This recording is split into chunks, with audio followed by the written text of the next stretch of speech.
Miss হবে না আপনার পছন্দের টিভি শো। দেখুন জি5 অ্যাপে একদম ফ্রি। ফুলকি, কি করছো এখানে একা একা?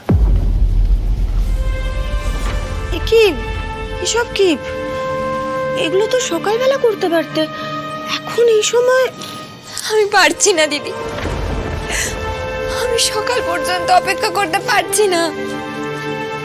মরে যাব আমি। কিছু তো করতে হবে, বলো আমায়।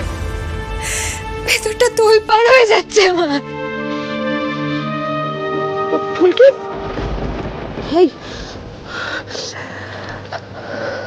তোমার তো ঠিক কথাই বলেছিল। তুমি ঘরের মধ্যে অস্থির হয়ে বসে আছো, ঠিকই আন্দাজ করেছিল ও।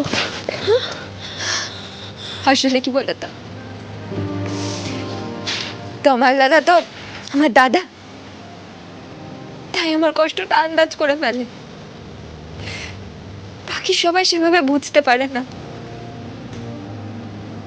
সত্যি বলতে তুলসী দাস নিজের ভাগ্যের কথা যত ভাবছে তত শেষ হয়ে যাচ্ছে।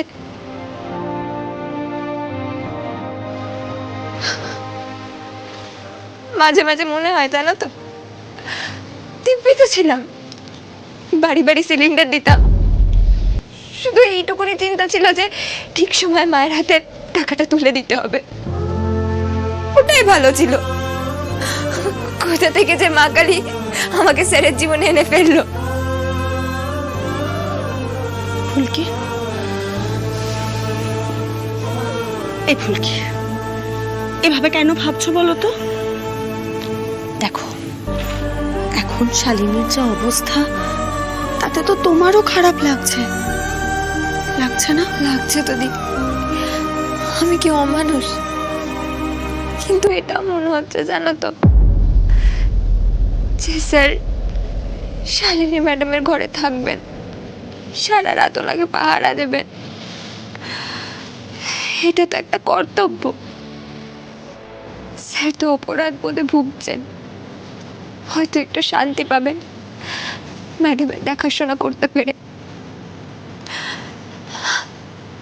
কিন্তু আমার এটা বারবার মনে হচ্ছে, জানো তো, যে সবে সবে তো স্যার আমাকে কাছে টেনে নিয়েছিলেন, এক্ষুনি এটা হতে হলো। হয়তো হয়তো মা কালীর এটাই ইচ্ছে। কিন্তু ফুলকি দাস কি দোষ করেছে বলতে পারো তুমি? লক্ষ্মী মেয়ে তো আমার, কাঁদে না, একদম কাঁদে না। তুমি মা কালীকে বিশ্বাস করো না? হ্যাঁ, সেই বিশ্বাসটা রাখো। মা কালী তোমার কোনো ক্ষতি হতে দেবেন না, আমি জানি। হ্যাঁ, এখন একটা অদ্ভুত পরিস্থিতির সৃষ্টি হয়েছে, আর আর কারোর কিছু করারও নেই এতে। কিন্তু তুমি নিজেকে শক্ত করো ফুলকি। একটা কথা মনে রেখো,